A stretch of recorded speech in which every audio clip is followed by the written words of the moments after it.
Hii michuano hapa kutoka hapa uwanja wa taifa wa ndani akasema ya kwamba hii timu ya Egypt ndio timu kama vile ndio timu yao ya taifa, na kudai ya kwamba hawa ndio wachezaji wa timu ya taifa. According to wao wenyewe, hapa kuna wachezaji watatu tu ambao ndio wa timu ya taifa, ingawa hii ni moja ya the strong teams ndani ya nchi yao, lakini hapa kuna wachezaji ambao ni wa timu ya taifa ni watatu tu.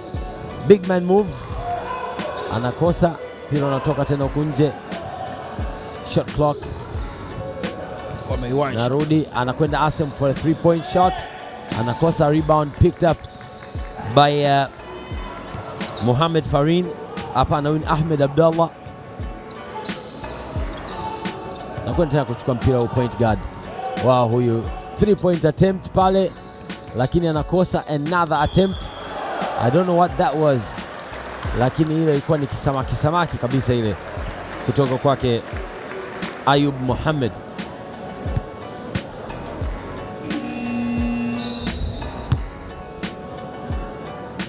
Angalia, hivi ndivyo votokea.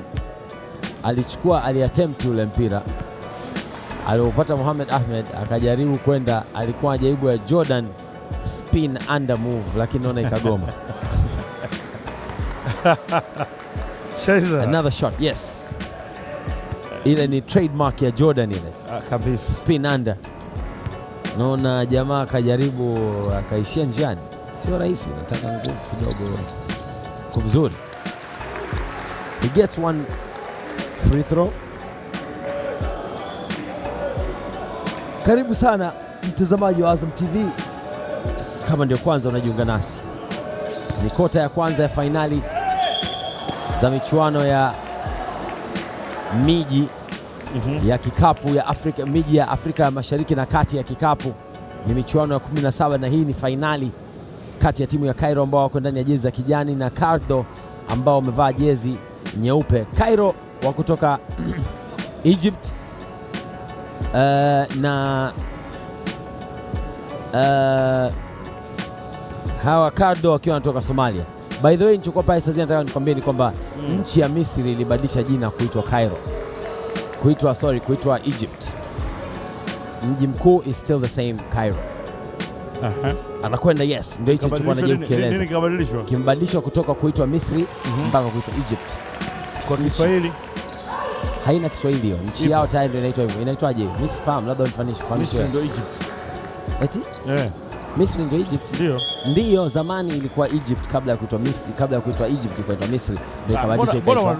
Unachanganya bwana. Na uko unafikiri kwamba Egypt, Misri ni Kiswahili, Egypt ni Kiingereza?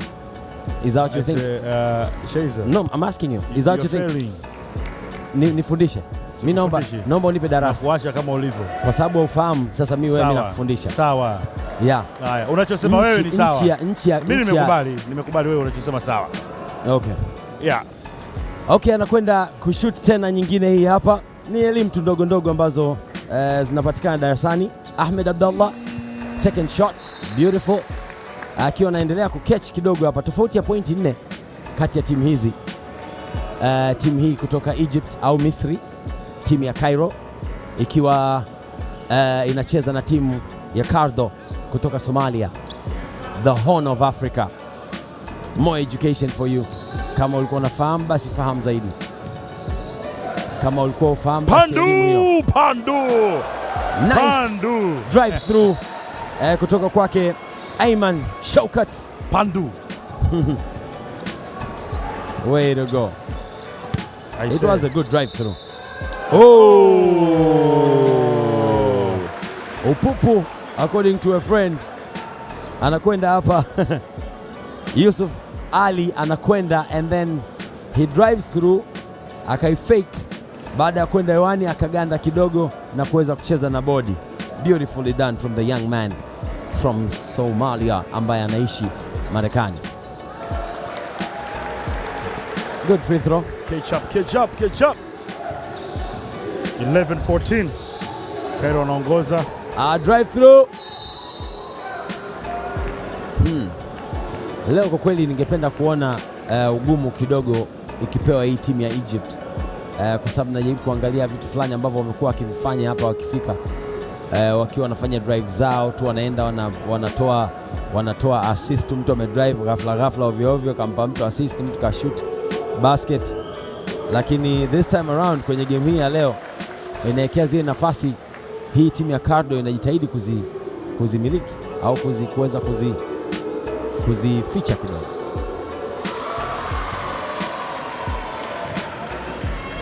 Anapata the second free throw Ahmed Haitham. Fumbles the ball and falls down by himself. Ayub Muhammad pale.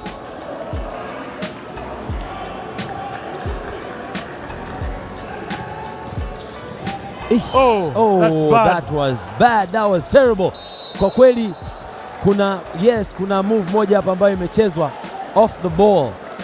This was unsportsmanlike move ambayo imechezwa naye Osman Mohamed ambaye alimchezea huyu mchezaji, nadhani alimchezea ni Ahmed Haitham, lakini that was a close.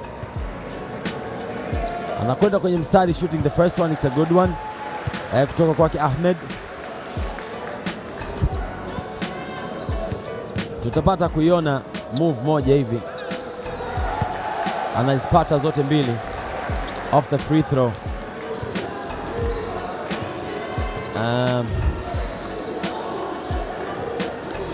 Wanakwenda hii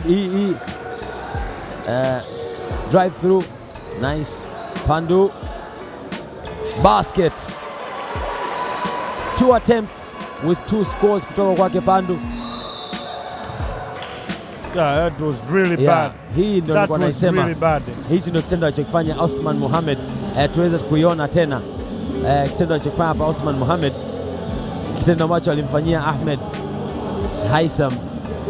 Walikuwa tayari wameshapata mpira, baadaye close, angalia akampiga moja kwa moja kwenye kichwa. Kwa kweli that was unsportsmanlike.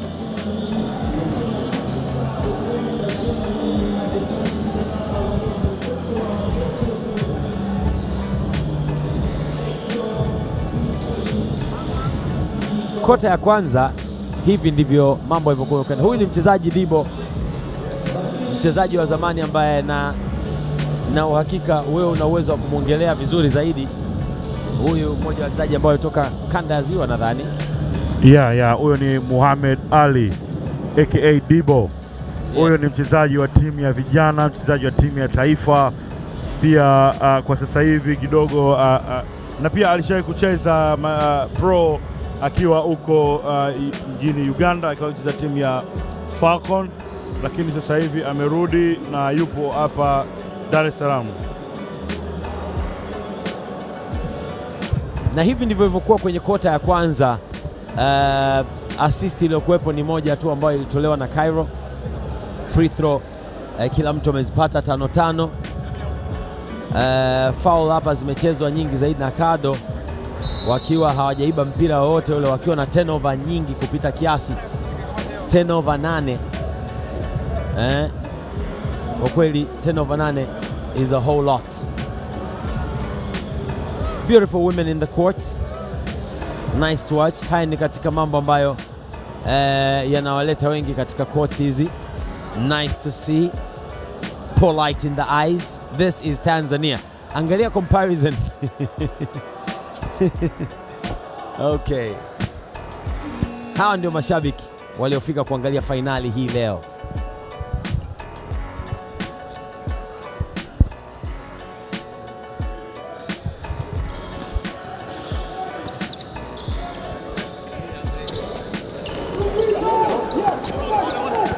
Rebound anaichukua hapa Pato.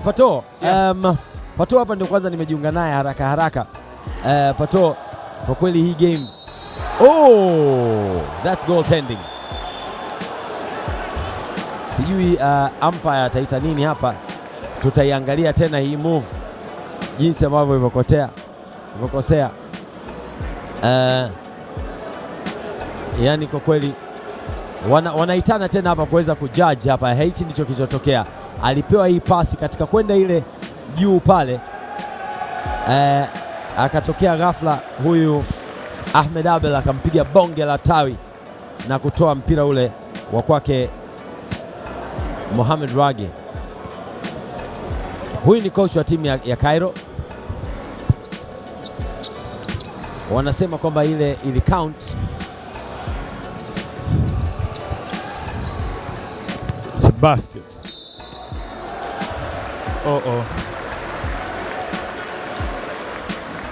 Naona hapa Cardo wanajitahidi kupress. Wanajitahidi kwa press hapa kuweza kupata a couple of baskets. Wakiweza kupata hii hapa wataweza kuutai mchezo ikiwa ni 18 kwa 17. Yeah. Very important. Anakosa ya kwanza hapa. Goal is a very good defense. Yes. Huyu ni Rabile Nur. Ndugu wake Abdulkadir Nur anapata ya pili. It's a tie. Ni point 18 kwa 18 hivi sasa. 18 kwa 18.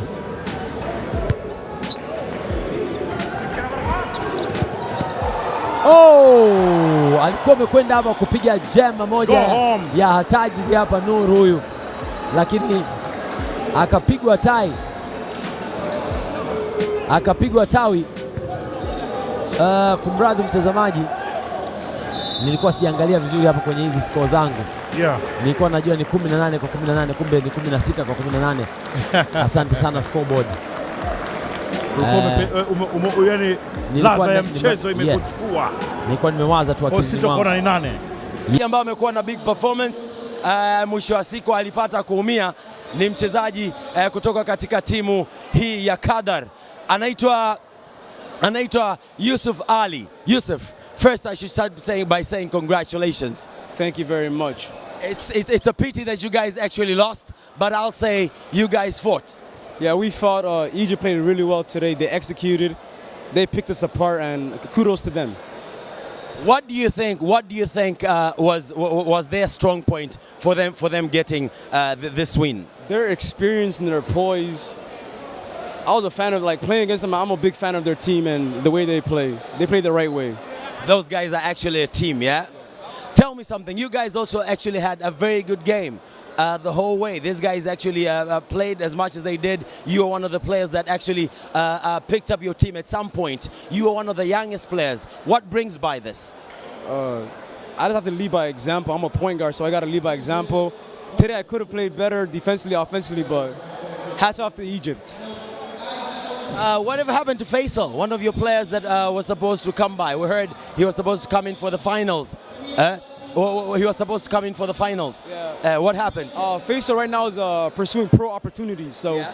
Face the camera a bit, sorry. Faisal right now is pursuing pro opportunities. Yeah. So he's doing what's best for him right now and pursuing what's his dream. So kudos to him. He's like a big brother to me. Tell me one more thing. What brings the inspiration to this Somalian team? I'm talking about the Qadar team. We're just so exciting. This is our second year we lost second place, so we're just hungry to get better. So next year, inshallah, and God will, we'll come back better, stronger, faster. So hopefully we're looking forward to the tournament next year. Apparently, I'm being told that there is a Tanzanian woman wants you to do some nusra. You know what nusra is? What's nusra? She wants you to marry her. I think I'm pursuing my dreams right now. Marriage isn't on my mind right now. Hopefully in the near future. Hey, all the best, man. All right, take care. Get better, no doubt. Okay. These certificates will be handed out by... For the supporters, the certificate will be handed out by Bana Ali. Bana Ali. Mr. Bana, can we please have you stand right over there? Thank you. All right, starting off with the Scouts. John Swai. Scouts, Johnny Swai.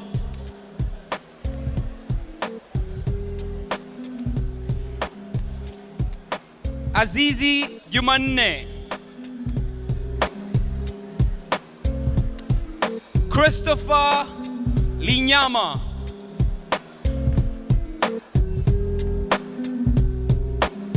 John Muhumba,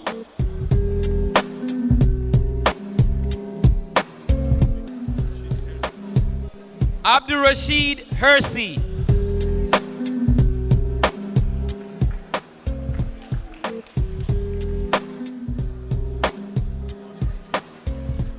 he's the outstanding manager from Somali. And now we head to the host. This will have the mayor of Portland present this award. Thank you, Mr. Mayor.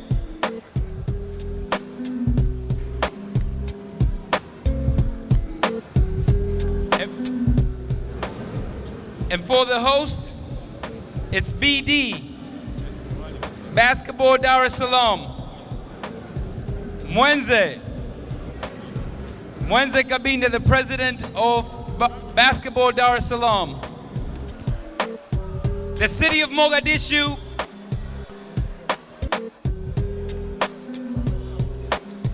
Kado City,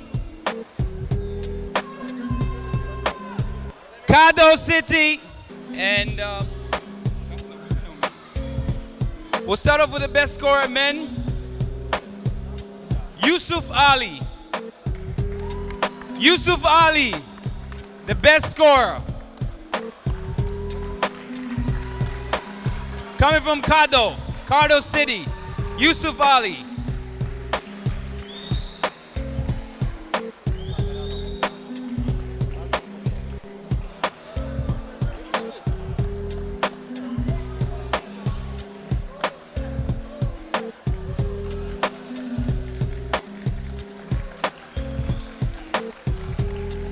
And for the men's MVP, Yusuf Ali from Kado.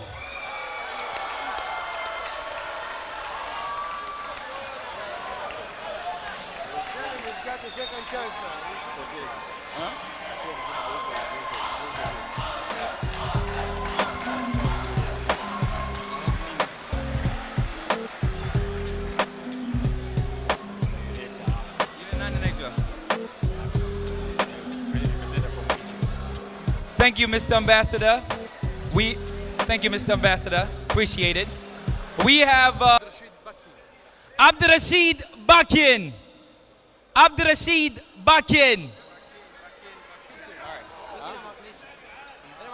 Right here. Can we please get the medal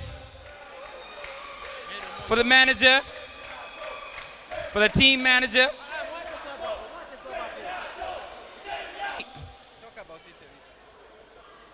Okay, this goes out to the outstanding manager who brought his team, the diaspora team from Canada and the US, brought him all the way here to compete with the rest of the teams, made it possible for the city of Kado to compete over here. Mr. Abdurrashid Akin.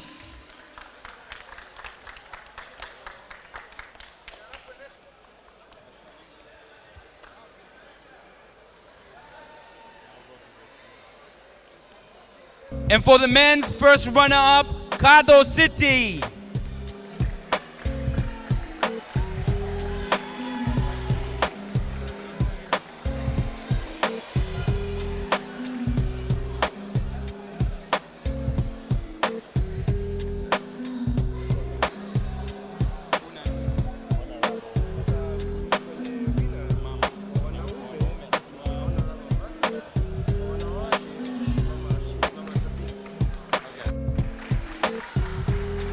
And now we move on to the winners.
Why you gotta do that though, Bynum?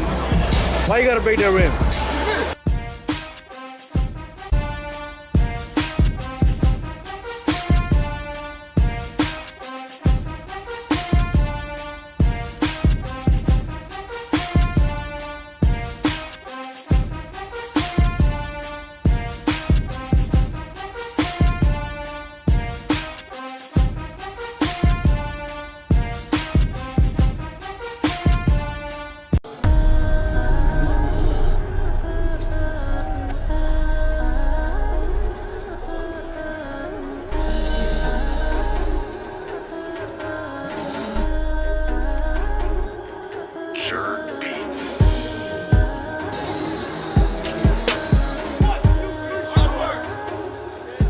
This team is put together by Abdurrashid Hassan Hirsi, also known as Buckin. He's generally the manager that puts this together every year.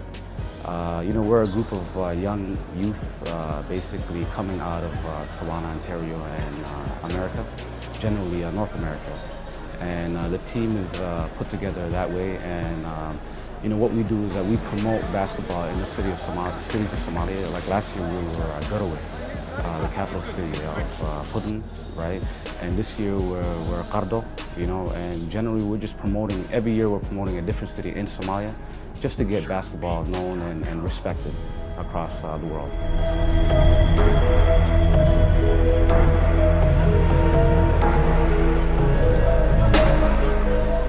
This team is very unique, you know, we have a lot of unselfish guys playing a lot of team basketball, and the thing that makes us strong is our ability to be selfless. We help each other on the court, and no matter who we're facing, we try to play with hunger and patience, and we always try to win. We're a special team. I don't know what it is like, so we all got different personalities. We're all good brothers, first off. Each person cares about each other. The coaching staff cares about us. They care about us, and it runs down to the players. So each player cares about one another, so we fight for each other every day on the court.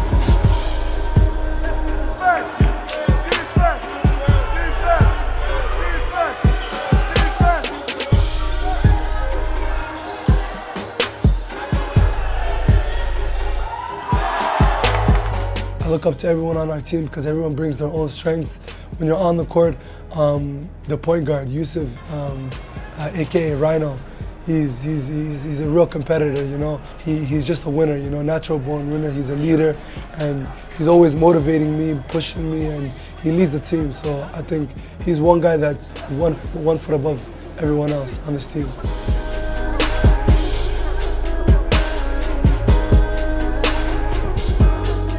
For the fact that these kids don't have the opportunity to actually go back home, at least they have a heritage link playing for their country, you know, coming to Africa.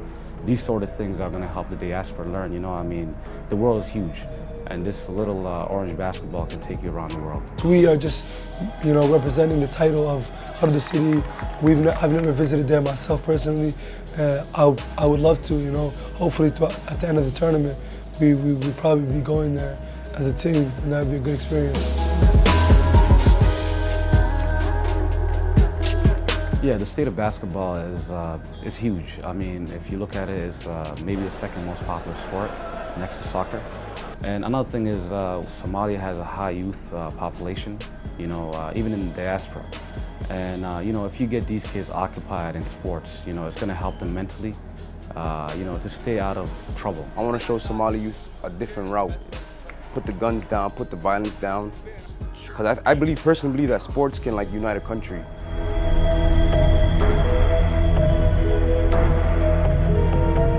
You know, when you have no government, you know, you don't get funding, right? Most of the people that you see, like me, like Buckin, we're here with just support, you know, for the cause, helping kids. You know, we don't get paid for this. You know, we're doing this out of our heart, you know, for the love of the game. We might not be the most physical, athletic as the rest of Africa, like the Tanzanian teams, the Egypt, we're not as tall, but we're the most skilled, disciplined, exciting players to watch. So when people say Somali basketball is a joke, we look at each other like we believe we can win and compete with any country in the world if we stay together and be disciplined. So we're not a team that's one dimension. I feel personally we're the most exciting team in Africa.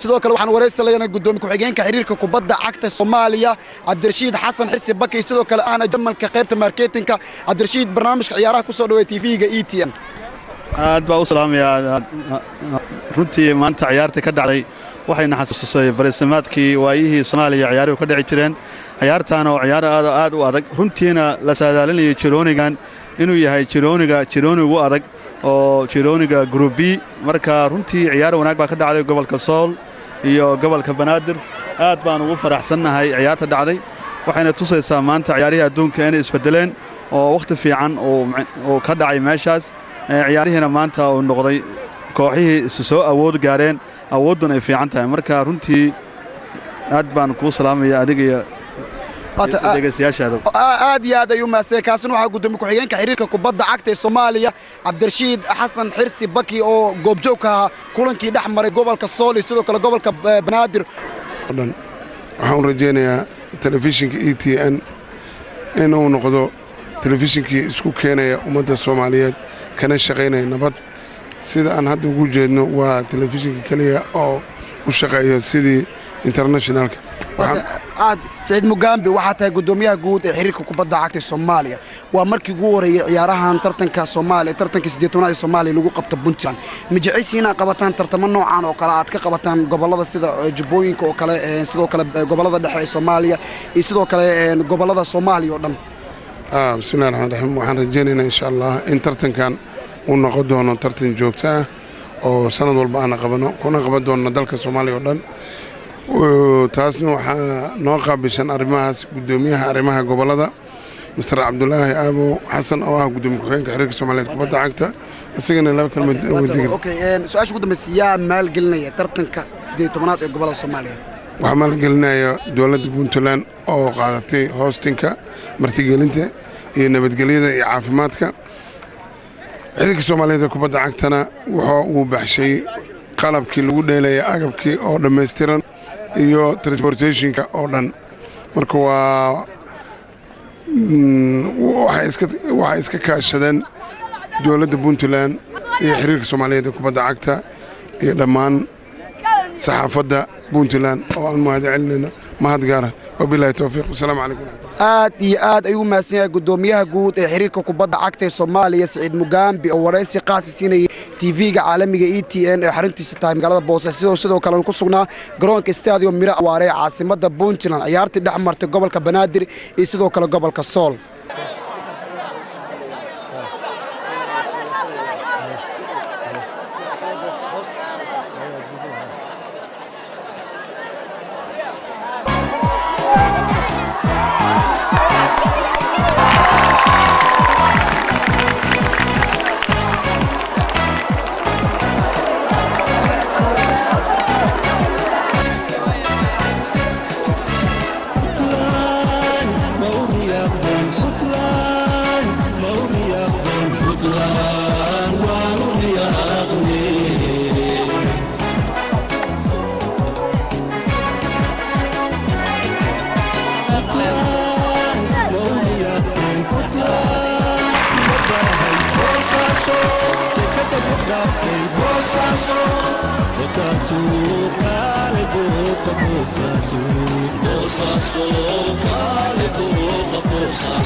whoa.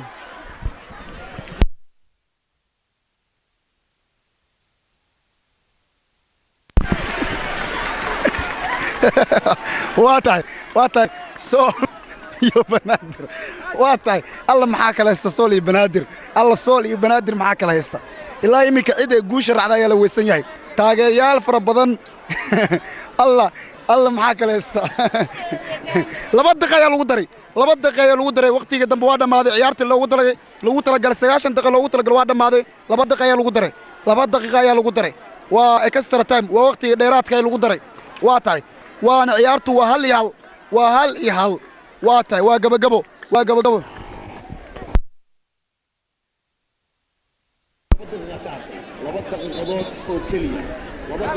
واتاي وجبجبو فورجعن ayaa soo loo dhigay xulka kubadda cagta sool furgaan ayaa loo dhigay cabsanahay u salaaday tushota gudaha ay ku jiraan may banaanka ay u soo baxeen qalad laga dhigay xulka gobolka sool ayaa banaadir la siiyay browniga banaadir ayaa haysata gobolka banaadir oo groupka B ku jirta caasimada Soomaaliya Muqdisho ka dhisan waa tahay banaadir ayaa soo laadanaysa banaadir waa furgaan waa tahay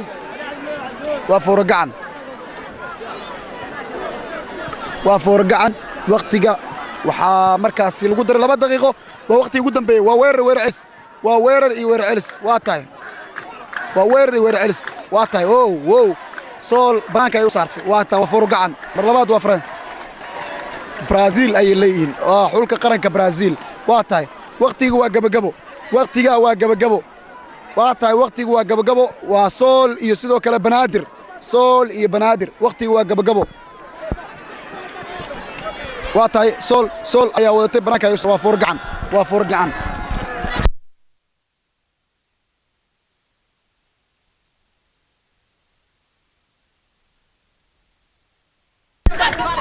waa tahay waa gabagabo furgaanka ay tugteen xulka gobolka banaadir banaanka ayaa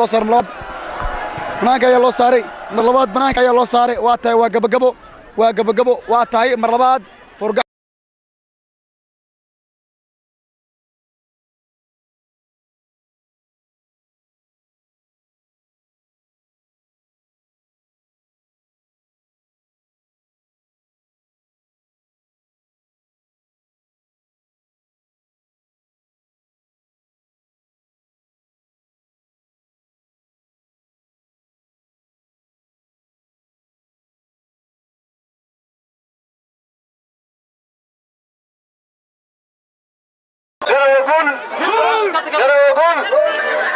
waxaan leeyahay dhalinyarada kubadda kolayga ee ku ciyaaraysay magaca Garowe aad iyo aad bay u mahadsan yihiin koobka ay qaadeen kaalinta labaad waxaan leenahay soo dhawaada gurigiina ma timaadeen dadkiina ma timaadeen koob runtii aad iyo aad u qiimo badan oo sharaf la soo qaadeen waxaan rajaynayaa insha Allah koobkan kiisa xiga inaad kaalinta koowaad gali doontaan haddii Ilaahay yiraahdo dhammaan shacabka iyo dadweynaha iyo dhammaan bulshada reer Garowe iyo reer Nugaalaad waxaan leeyahay iyo reer Puntlandba kooxdaas waxay mudan tahay hambaliyo waxay mudan tahay taageero waxay mudan tahay in la garab istaago aad iyo aad baan ugu mahadcelinayaa dhammaantood waana soo dhaweynaa boqolkiiba boqol mar labaad iyo mar saddexaad Garowe guul Puntland guul Puntland ha noolaato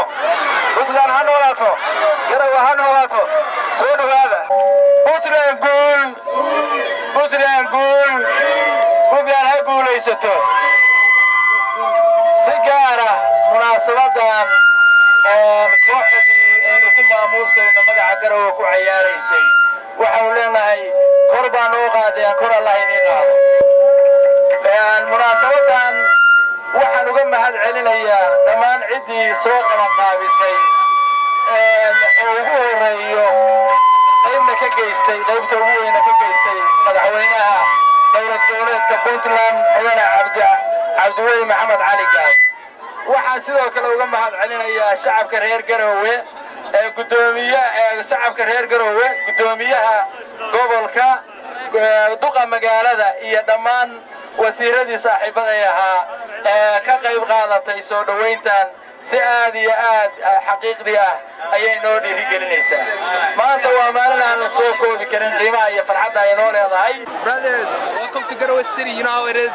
Thank you for doing a good job. Garowe welcomes you guys. This is Quincy. أنا shaking you. أنا وتاجرياشا Garowe City قلنا basketball كواحد سود ويننا ولا لهنا كويس نسويه كواس كل تاريخي كسويه عاصمة دولة الأرسنال. هنقول كنت في graduation على هاي عليها Garowe أقول تاريخي لو سويه ودك كسر قرآن دار السلام مسود ويننا ولا لهنا.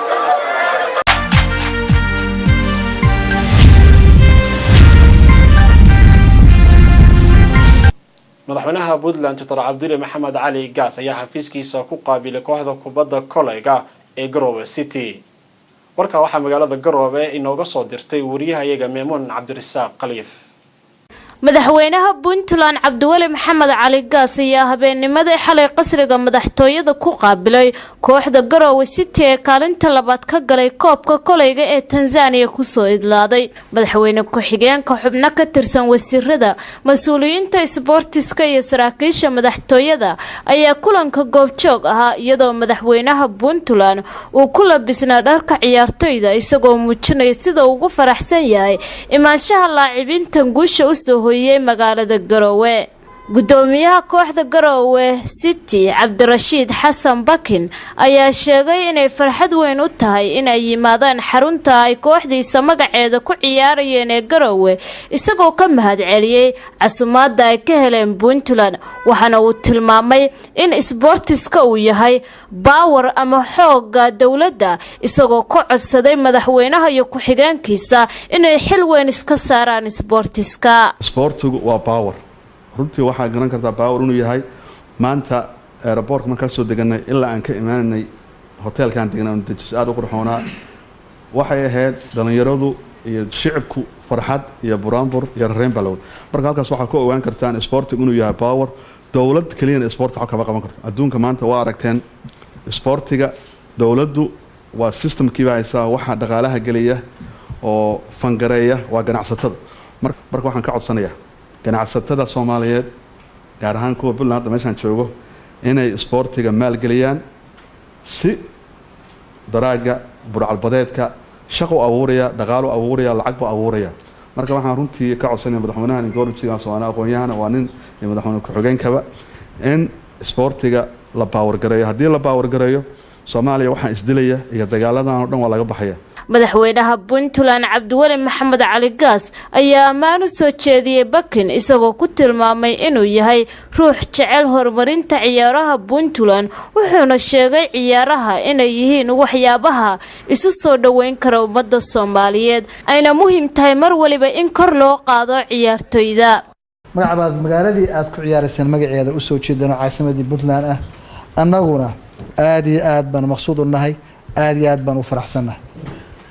Baki saaxiibkay waxaan runtii isna u jeedinayaa hambaliyo gaara sababtoo waxa weeye waxaan ogahay juhdiga iyo waqtiga uu geliyo sportiga iyo dhalinyarada waxyaabaha isu soo dhaweynaya ummadda Soomaaliyeed ayay ka mid tahay sportisku oo dadka isu soo jiida. dhalinyarada ku ciyaaraysa magaca Garowe City ayaa maalinkii shalay si weyn loogu soo dhaweeyay magaalada Garowe iyagoona wajiyadooda habeennimadii xalay laga dheehan karay farxad weyn. Meemun Cabdirasaaq Khaliif, Somali Channel, Garowe.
Adoonsiga la jira soo mooga